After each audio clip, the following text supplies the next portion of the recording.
Hi, everyone. Welcome to the second panel. My name is Ying Zhang. It's my great pleasure to host this panel with our great panelists. Earlier, you have listened to 3 different talks. In this session, we have heard about applying host networking techniques on 3 different novel applications. Keerti talked about using Netflix multi-tenant container platform titles to help with the IPv4 to Ris6 address translation. And for Meta, Guanqing and Manny talks about using host-based enforcement to support a backbone network sharing. And the third talk, we heard about Microsoft's applications of using a lot of techniques to actually make RDMA network high performant. Although we have heard about 3 different applications and they are quite diverse, solving different problems, but we can also see a common thing from it, which is host-based programmability allows us to actually program on packets. And this is a very powerful technique that can enable a variety of innovations. And these innovations we have seen, they are across different levels of the stack. So without that, let's go to the panel discussion. So I want to start with our panel on design choices. Maybe start from Maria from Microsoft. We got a question from the audience about the security trade-offs that come with the direct memory access. For example, is it easier or more possible to have a remote code execution or memory out of bounds hijacking? What's your thoughts on this? Yeah, so RDMA definitely opens up a new set of security challenges or problems. I wouldn't say it's more harder to address. I would say it's a different type of issue since it's on a host level. We are, working and we have been reviewed all the security potential challenges and we address them one by one. So, in summary, it just requires a separate approach. Thank you. Yeah, I forgot to add because Jitu cannot have some other conflict. Thanks a lot, Maria, for joining us and providing the additional insight into the RDMA talk. In addition, there is also a Q&A button for audience. Please submit your requests, your questions from that place. So let's continue into the design choice discussion. The next question I would like to direct to Keerti.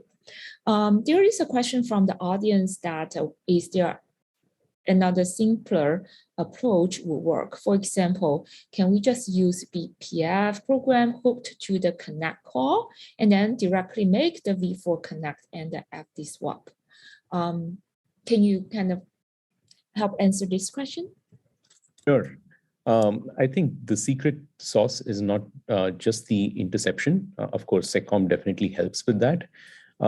Assuming we do make a valid interception, which itself is kind of tricky because what you're trying to do is intercept a connect call, say with BPF, but you're in turn also going to do another connect call.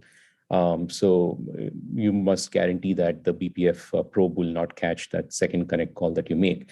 But assuming that the interception is somewhat successful, the secret sauce is in actually swapping the FTs in the second call. So what you need to do is step into a separate network namespace where you have a V4 address in the connection to the external IP address, and ensuring that connection, you make a connect call, and then the resulting FT that comes out of that second connect call, you should have a way to swap that with the first connect call.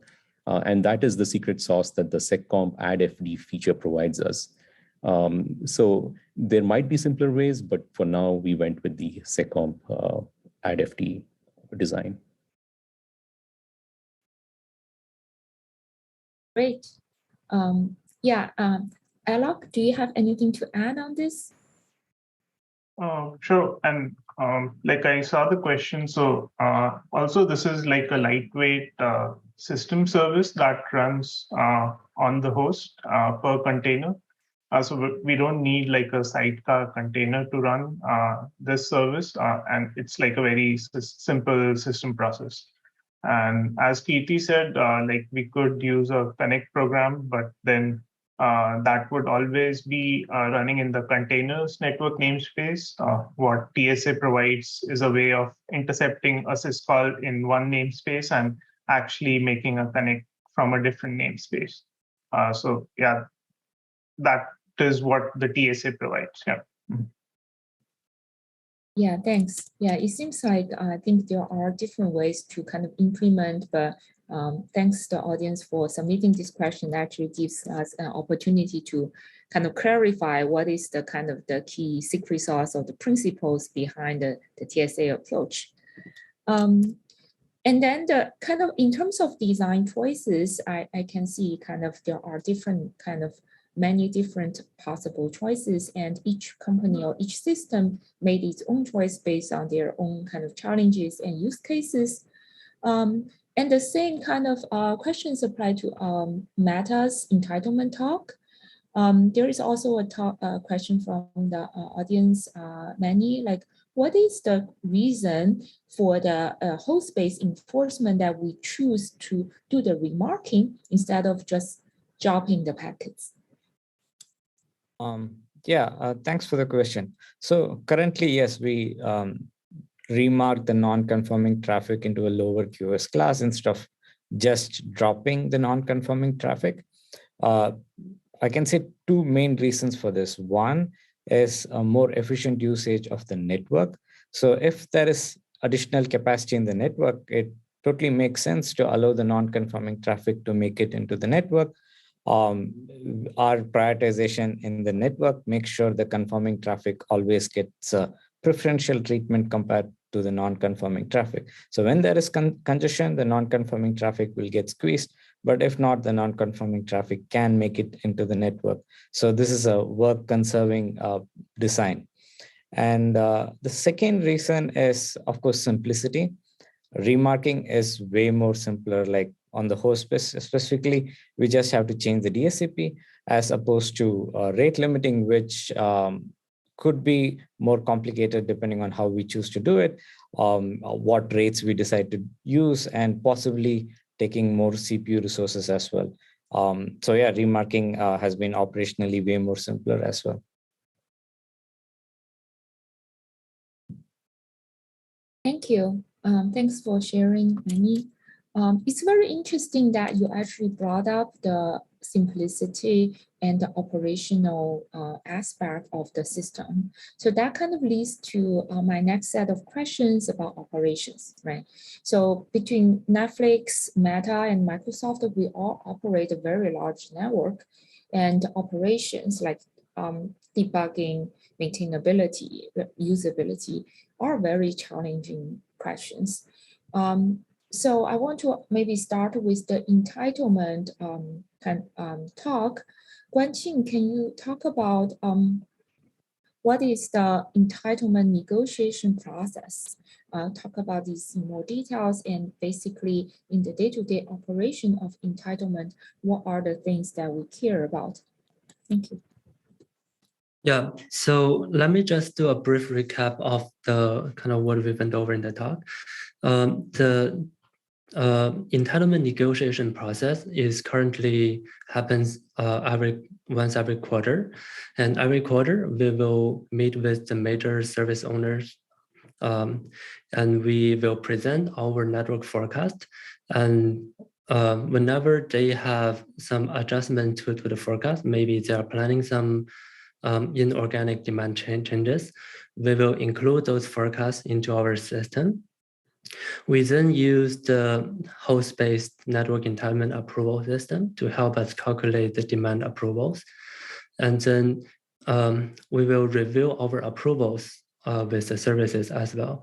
So if we're not able to approve everything that the users ask for, we will just work with them to either reduce their demand or shift their demand to a different region. And after that, like the negotiation demand becomes official, and we hand over to Floodgate. So one of the aspects that we kind of briefly talked about but didn't highlight in the talk is that we are working with a few like internal network services, and in order not to duplicate the effort for us to do the demand forecast, we actually have a unified demand forecast model that we can apply to all the services. And we have found that even though like different services have like their differences, having a unified model is often sufficient for most of the use cases. And it is also much easier for us to operate, and we don't have to duplicate the effort to build a very similar model for all the customers we interact with.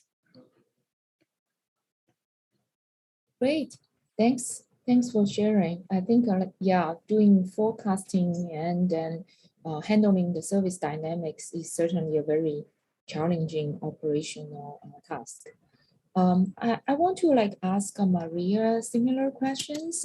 In particular, I think in the talk, Jitu mentioned several of these operational hard lessons learned.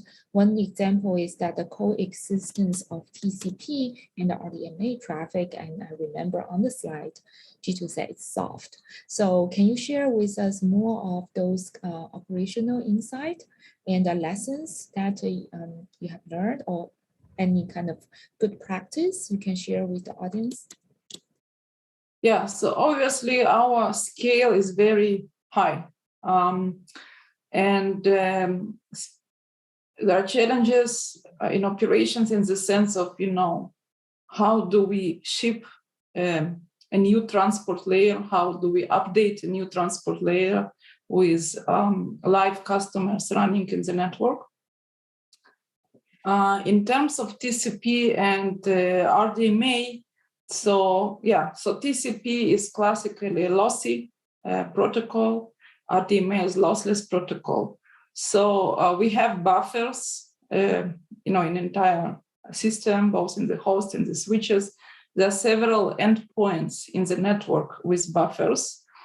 And now it's a matter of tuning the buffers. So TCP and RDMA coexist. And now it's about the buffer management in every network device. It goes back to the conversation of, for example, shallow buffers versus deep buffers, because the needs of TCP and RDMA sometimes can be kind of opposite. And how do they both coexist with this buffer management? So I don't think there is a single rule here, rather than just tuning and finding the best settings, configuration, combination of the two.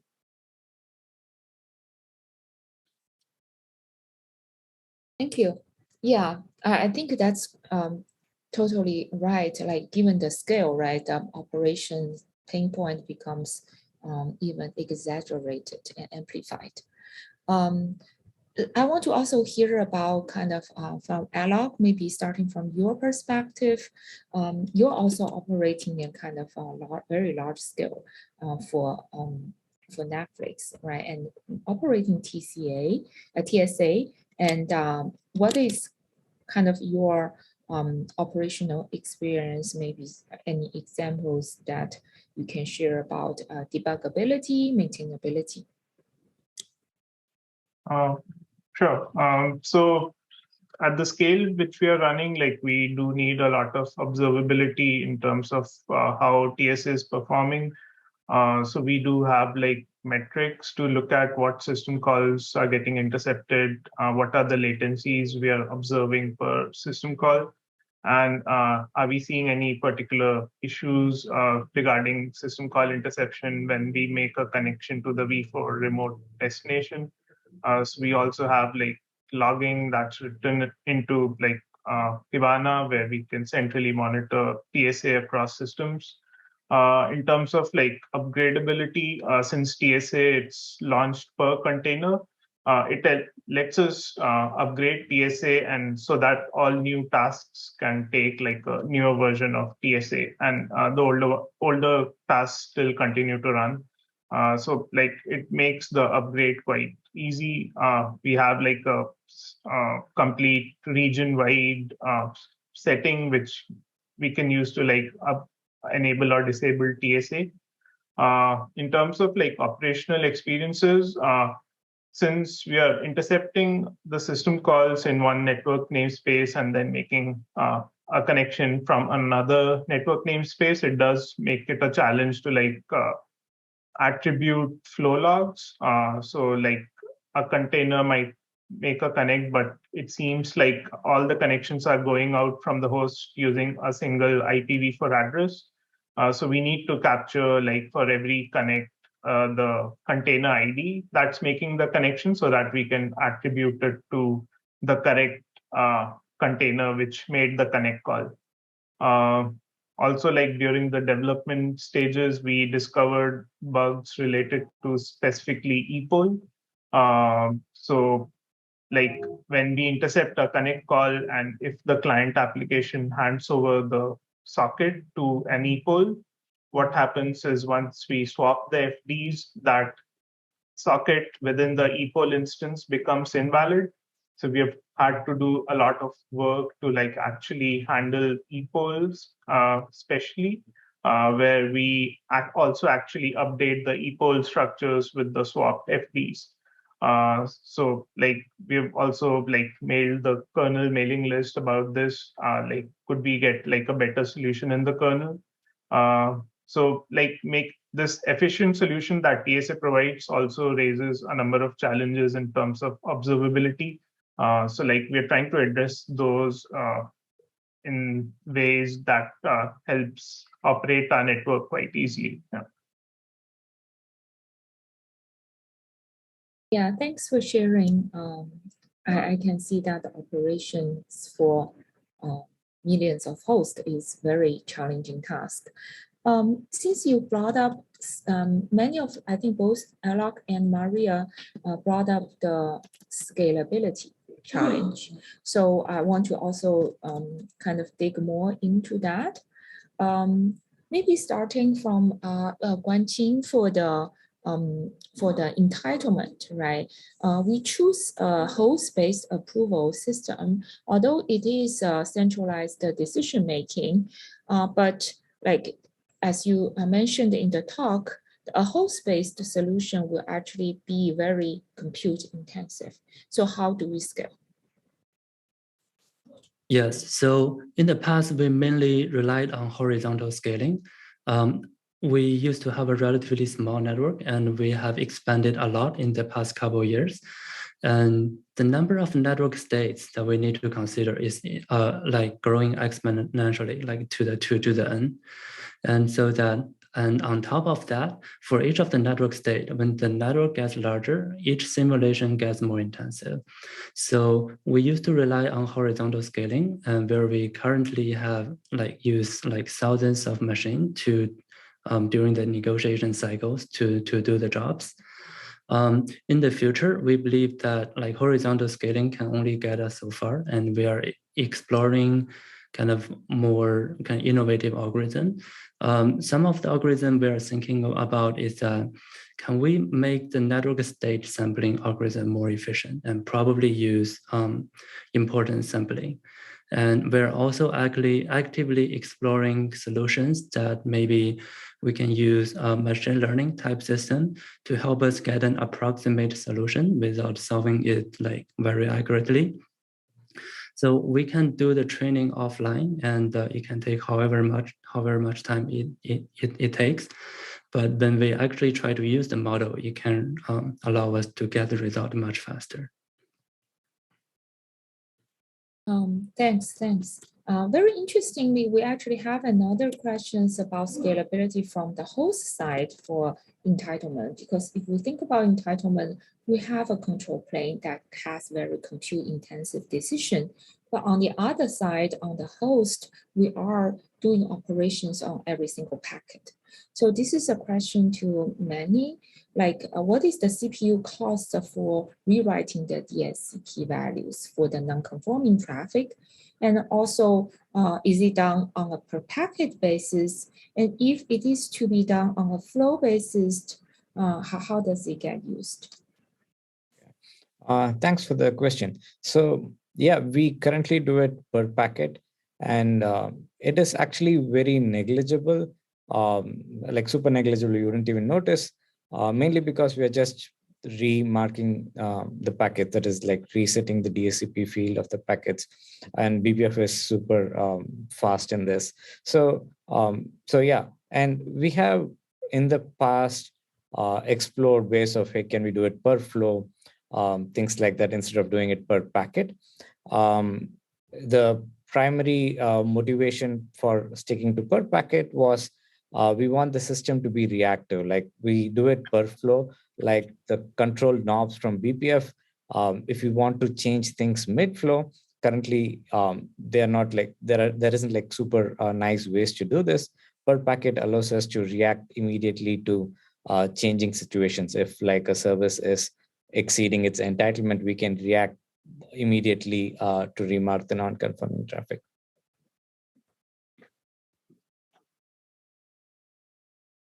Thanks.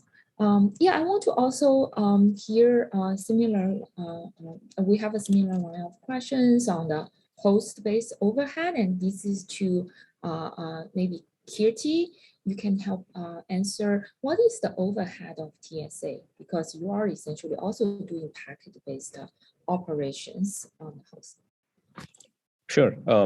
Sort of clarification there. So we don't necessarily change anything on the packet itself, but what we are changing is the handling of the packet within the operating system.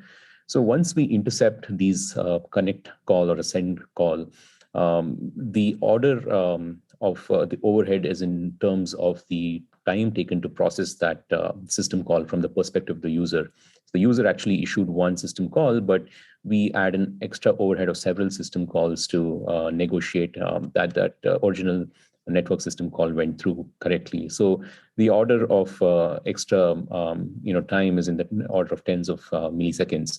Now, the important thing, though, is that we are doing this only once in the lifetime of this connection. And we are not, TSA is not in the path for any other subsequent network traffic that goes out of the client from then on. So the cost of that several tens of milliseconds is kind of amortized over the lifetime of the connection. So if you have a long running connection or even a short burst connection, the amount of network packets that go out that don't require this kind of translation, either in hardware or software, the cost is amortized over that lifetime. Great. By the way, there are also audience asking if there's any blog or like a public description of TSA. Do you have any kind of information to share here? We don't have a blog post yet, but we are planning to make one. Great. Yeah, thanks. I'm sure all these kind of details could be clarified once that public information is out. And regarding scalability, I have another question for Maria.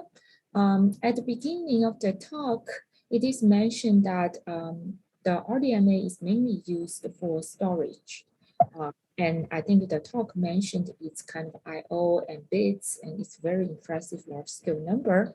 And also it mentioned that it's going to be extended to support other applications. So can you talk about your deployment scenario now? Is this kind of DC freewide? And what do you see as the main scalability challenge if this is going to be extended to other applications or larger deployment? So the main need for remote direct memory access is definitely the storage, because that's what VM is accessing, the remote storage.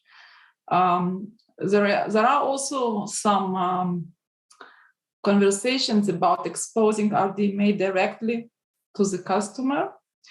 And actually, one of the first questions that we got here about security of RDMA Actually, that's the one of the challenging topics to expose RDMA directly to the customer, because obviously RDMA gives better, let's say, more direct access to the operating system and to the host resources.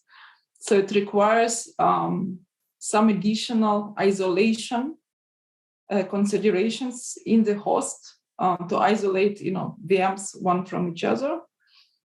So yeah, I would say in general, as with any hardware offloads, on one hand, hardware offloads are great for performance and CPU utilization, latency, because we take the best advantage of the hardware. On another hand, if you want to expose these capabilities to the user, we'll have to provide more accessibility to the hardware, which is then causes some security challenges. So that's the main landscape of the challenge here.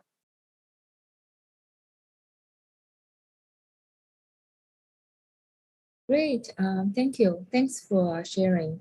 And we look forward maybe to bring you guys back to stage in the next few years and hear more about your scaling experiences to extend to a broader scope. So we saw that. I think we have almost close to the end of the panel. I would really like to take this opportunity to thank all the panelists for joining and your excellent talk. In this talk, we have kind of learned a lot about 3 different applications, their operational scaling challenges, and different design choices. So thanks again, everyone, and thanks for the audience for submitting the questions and listening to our panel. Without that, I want to conclude here and give it back to Rajiv.